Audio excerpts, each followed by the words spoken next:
to us since our arrival. Excellencies, ladies and gentlemen, ministers, distinguished guests, has contributed in a significant way to the efforts made to promote diplomacy, dialogue, and cooperation between the peoples of the South who aspire to be emancipated, and has engaged itself to economic development, a common development economy. And in that sense, I would like to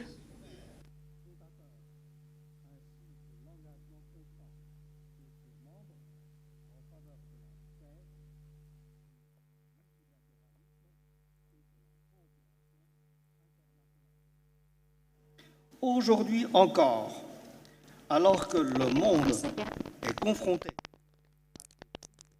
crises of different shapes and forms that weaken the current situation and that make the situation dearer to us, the deepen cooperation within the principles of the United Nations Charter comes to really show to us how important it is to respect and constantly promote solidarity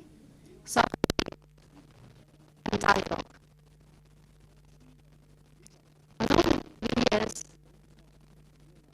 the non-aligned movement has been an essential partner to the United Nations, les préoccupations et les points de vue de ses membres, de nombreux axes de travail de l'organisation allant de la paix à la of the work of the organization that go from peace to security to all the environmental issues as well as development and human rights. I would also like to applaud the contribution of the non-aligned to operations, the maintenance of peace, and their support to the rule of law, international cooperation, solidarity when faced with crisis,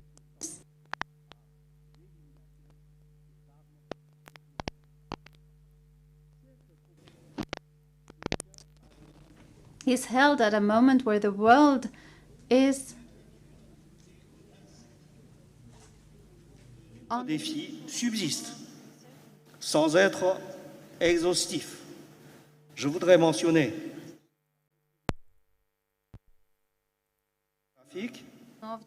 la montée inquiétante des courants, worrisome increase of populistic trends and as well as extremist trends, and the environmental issues and climate worries, the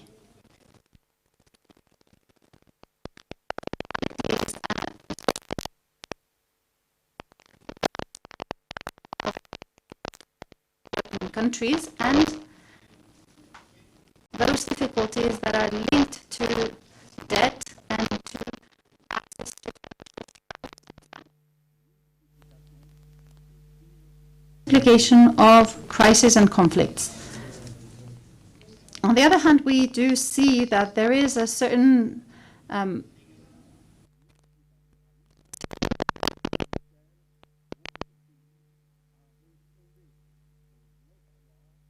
et des appels de plus en plus nombreux en faveur de l'isolationnisme.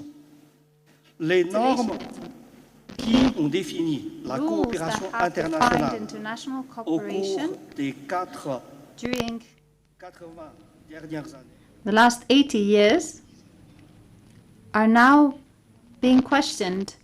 We find great difficulties in finding solutions to conflicts that are lasting. It is difficult to face climate change and growing inequalities and other threats that impact us globally. Now, with regards to an example or illustration, I would talk about the chronic instability that has been found in the east of the Democratic Republic of Congo is currently impacting the whole region of the Great Lakes. The parties in the conflict still maintain their military operations, and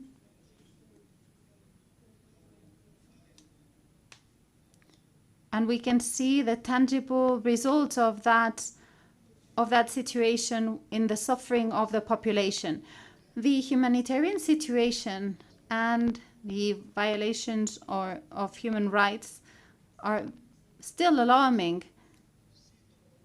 and we benefit from this opportunity to call all of the stakeholders to give priority to diplomatic solutions and to have a holistic approach, a regional approach that will allow us to tackle the deep causes of this conflict. In this perspective, we are calling for an immediate ceasefire and for the opening of humanitarian access to the region. Excellencies, ladies and gentlemen, in this multipolar world we live in today, it is more than ever essential to have multilateral institutions that show solidity. We have to be resolutely engaged to continuing our efforts to benefit from multilateralism as a central vector to maintain peace and safety internationally, and to favor friendly relationships between the states and to guarantee human dignity for all. In this uncertainty period that we face, the NAM should continue playing an essential role to promote peace, which is the condition for prosperity. And I thank you. I thank the representative of the Secretary General. I now ask General Odongo.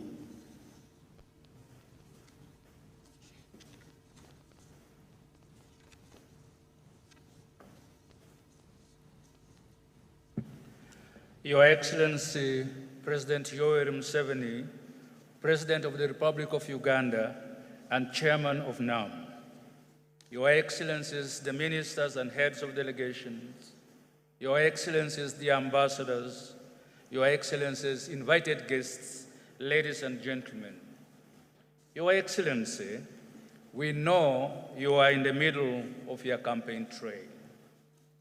We are therefore honored that you have had to break it off in order to come and share with us words of wisdom and indeed to officially open the 19th midterm ministerial meeting.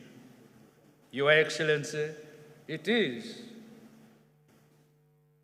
my honor now to invite you to speak to us. Your Excellency, welcome.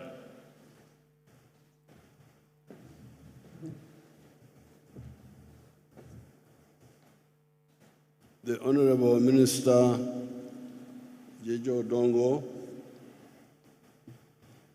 all the Honorable Ministers of Foreign Affairs and heads of delegations,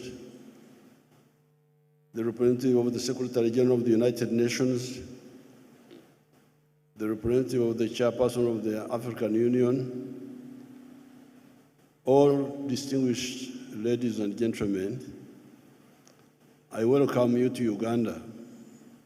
There is a prepared speech which will be distributed, but I will make my remarks without necessarily following that prepared speech.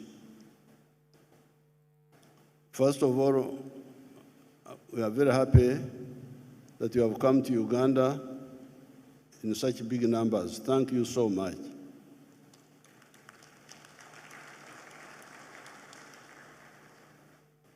Secondly, we want to thank you for having honored us with chairing the NAM for this period. Thank you for putting so much trust in us. Thank you. When I look at what's happening in the world, I feel quite sorry because people are behaving as if life has just started. Yet, the human race has been here for 4.5 million years. Most of that time, the human beings were living only in Africa. So I normally like to joke with friends that all of you here are former Africans, all of you. Because you all started here, but migrated out of Africa to populate other parts of the world. Now, in these 4.5 million years, we have two categories of problems. Category number one is oppression of man by nature. That's how it all started, where you have natural phenomena like floods, like drought, like a disease, like earthquake, like hunger, oppressing people. However, man, because of the intelligent brain, has been finding solutions along the way. Started by making primitive tools to solve some problems. Then, 1.5 million years ago, invented fire, and the invention of fire caused big changes in society. That's how people stopped from living in trees and started living in caves. And that's why we here in Uganda, we regard the development of science and technology as the primer of human change, of societies, of changes in society. So therefore, all this time, when the different societies improve capacity to control the extremes of nature, improve science and technology, domesticate agriculture, like happened many years ago, then invention of iron, then the invention of the steam engine, and the other subsequent changes, the Industrial Revolution, we should feel happy for the whole of humanity. We should not be selfish that we should monopolize technology and advancement and affluence. When China was transforming, although we were far from China, we benefited from the changes in China. I remember in 1986, the price of steel had gone down to $200 per ton. And when we were trying to develop our steel industry here, we were told that no, don't bother with the steel industry because there is no demand for steel in the world, that there is a glut, what they call the glut. There's too much steel for your industry to be economic. This was, however, false. Yes, there was little demand for steel because at that time, prosperity was only in a small area of the world. Prosperity was in Western Europe, North America, and Japan. And that's why so the demand for modernization items was small because the beneficiaries were few. But when China started transforming, modernizing, and India and Vietnam and other Asian countries, and even Africa to some extent, when they started modernizing, the price of steel went from $200 per ton to $900. So the transformation in China, in Asia, in other parts of the world, directly affected us here. The price of copper went up, the price of steel went up, the price of cement went up a bit because of the changes that were taking place in other parts of the world. So therefore, it's not correct for people to mix up issues. I've told you that operation of man number one has been operation by nature. Here in Africa, we are still suffering from a bit of that. We get droughts, we get famine sometimes in some of the countries, lack of electricity, disease, we still have those burdens. But we are struggling to control them. Here in Uganda, we are struggling. Now, the second operation is operation of man, by fellow men. This came along when man was beginning to advance. Smaller groups of human beings started trying to control other groups. This is what causes now conflict among the human groups. So therefore, the two conflicts must all be well understood. Once there is advance in the control of nature through science, we should be very happy, and there should be no conflict. I don't see why anybody would worry that country X and B and C have come up out of poverty. They have come up, they are more prosperous. After all, if you want to do business, why do you want to do business with a poor man, a poor partner? How much would he buy from you? Why don't we want all our partners to be prosperous so that we can do better business? Business is production and consumption. If you produce and nobody buys, there will be no business.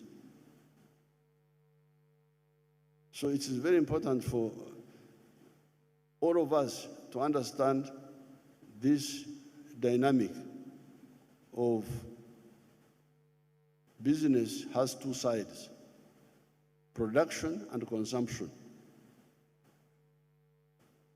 In Europe, when there was changes in Europe, after Adam Smith helped Europe to understand the efficiency of the private sector, in his book of 1776, The Source of the Wealth of Nations, there was rapid growth of industries,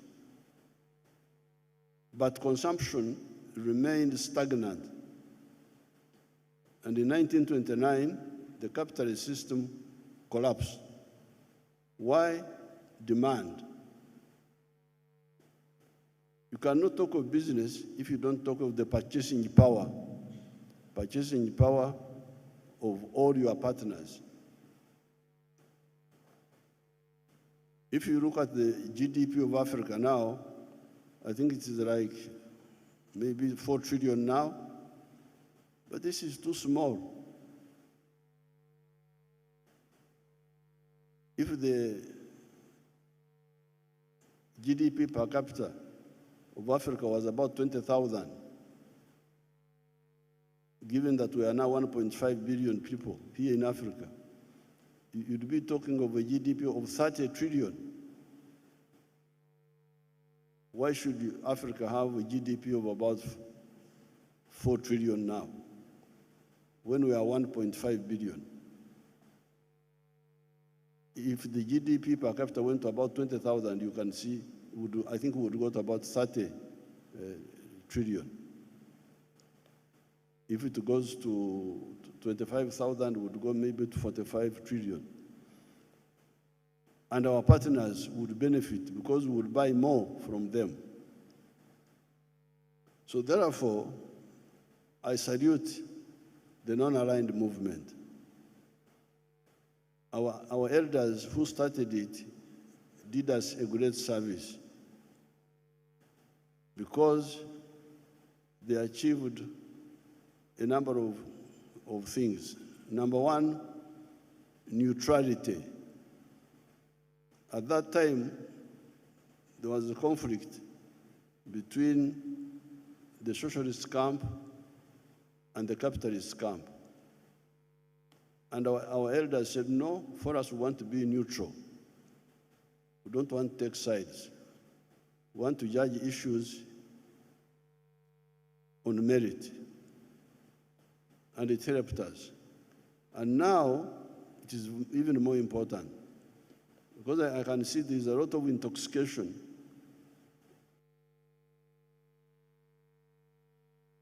There's a lot of intoxication with the wrong ideas in the world. The ambitions of hegemonism will not work. If there is anybody who thinks he should control the world, he's wasting his time. How do I know this? The Pope, in the Middle Ages, tried to control Europe. The Pope, using Christianity, he tried to control Europe. It caused a lot of problems. There was what they called the 30 Years' War in Europe, when one of the kings of Europe, of England, wanted to become a Protestant, but the Pope would not allow anybody to change from Catholicism. You know how much chaos that caused. And in the end, the Pope failed. If you go to Europe now, to Rome now, the Pope is just in a small area called the Vatican. And yet he wanted to control the whole of Europe at that time. It can't work. Now, when capitalism came up, and I don't know why I would like to get time and talk to the Europeans, like I'm talking to you now, because the examples are very clear. When capitalism came up in France, the French Revolution, the capitalists took power in France, and they overthrew feudalism there. There was the Austro-Hungarian Empire. It had a leader called Metternich. Metternich now decided to go and defeat capitalism, to stop the emergence of the capitalist ideas. He failed and ended up by destroying Austria-Hungary. You ask anybody, where is Austria-Hungary now? It disappeared because it wanted to stop evolution of history, which is not possible.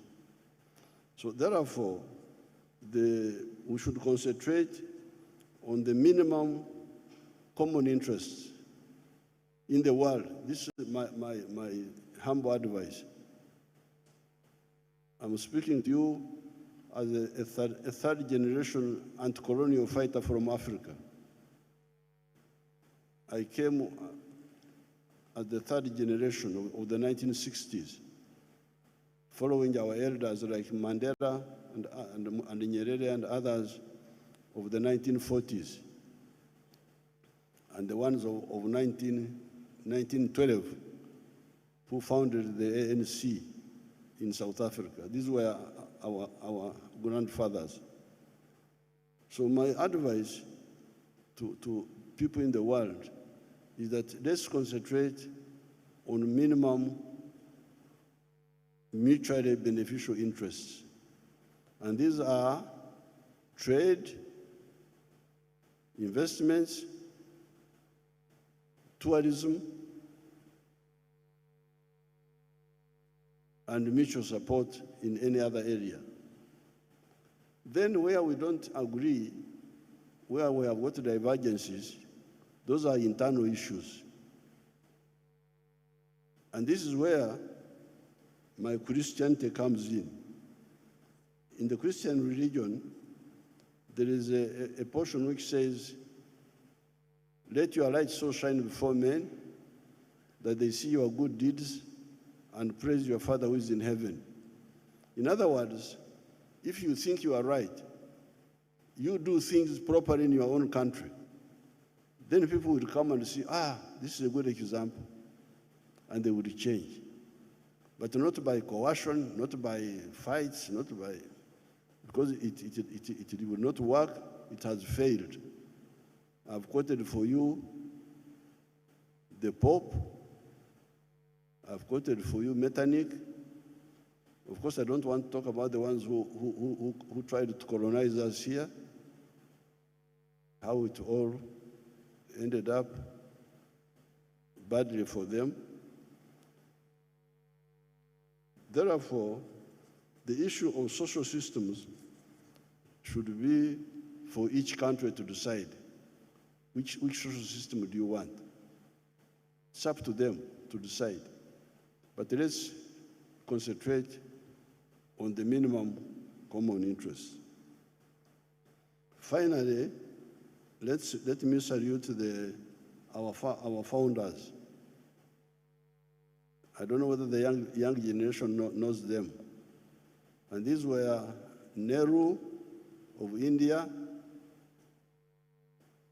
Sukarno of Indonesia, Tito of Yugoslavia, Nasser of Egypt, Zhou Enlai of China was there in that meeting in Bandung. Then others joined later, like Mwalimu Nyerere, Kenneth Kaunda, Modibo Keita, and others. We salute those people. They gave us a good beginning. In my written speech, I go into the details of what the spokesperson of the African Union was talking about.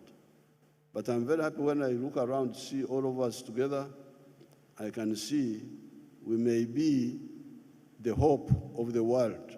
We people who are here will be the hope of the world. And I thank you for coming here, and I wish you good luck. Thank you so much.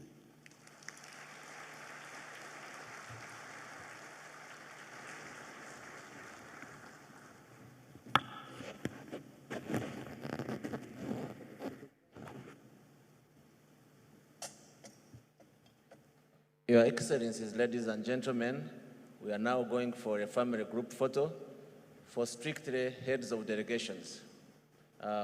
We'll leave the room in an orderly fashion. Protocol will escort us outside on the stairs where the photo will be taken.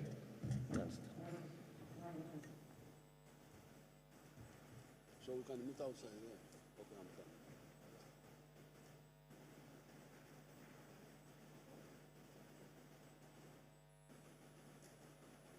The rest of us can proceed for lunch.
2024, where about 121 member states were supposed to be part of this summit, but of those, about 90 of them were part of this summit, and of those, we had about 30 heads of state. I'm talking about the summit that was held here last year in January. So today, the leaders have actually been assessing what has been so far achieved, talking about a number of issues. But of course, President Museveni has been echoing on a number of issues that African countries should be putting their focus on. And among those, President Museveni has talked about the oppression of man by nature, talking about floods, talking about drought, disease, hunger.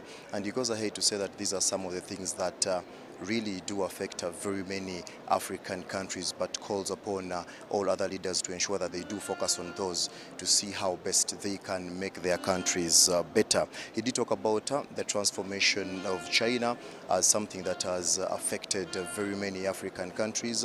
He did talk about the prices of steel, the prices of copper going high, but he thinks these are some of the things that actually can be done in the different African member states to avoid surviving on other nations. He did talk about oppression by man, a man to man fighting each other. He thinks that if really nations come together, this can easily be fought in one way or another. He did talk about the GDP of Africa being about 4 trillion. He says if really the number of Africans in the country are over 20 billion, he thinks that this should actually be by far not the 4 trillion that we are talking about right now. President Museveni goes ahead to salute the NAM agencies and all those who came together to ensure that they come up with this non-allied movement. So far, what has been achieved, and part of that is neutrality. Of course, countries being part of this summit, not taking any side, talking about the power blocks. He did talk about each of the member countries following, concentrating on their mutual interests, that is trade, tourism, and any other mutual support that can easily come in there, saying that countries should avoid involving themselves into issues that are happening in other member countries. He thinks this can easily be achieved in one way or another. For those who have been following history, if you do remember, 5 principles were formed to see that countries that are aligned to this summit should be in position to follow. And some of those 5 mutual principles is mutual respect for each other's territorial integrity and sovereignty. There is a mutual non-aggression. There is a mutual non-interference, that is in domestic affairs, equality and mutual benefits, but also peaceful coexistence. President Museveni thinks if these are followed, Africa will be a very better place to be. If you do remember, the NAM summit is next to the United Nations organization when it comes to the different engagements that have been held, and Uganda being President Museveni being the chairperson of the NAM summit. And that time when Uganda did host this in January last year, that is in 2024, you do remember very well, we did also host the G77 plus China summit. It is very important. So what is left to see is whatever has been agreed upon in this summit. Earlier on, we did have a closed door meeting. A number of issues were actually agreed upon by the different member countries and the heads of delegations. We do have different diplomats who are in this very particular place. They have agreed on a number of issues. What we wait to see is how best whatever has been discussed will be put into place. Back to you at the broadcast house.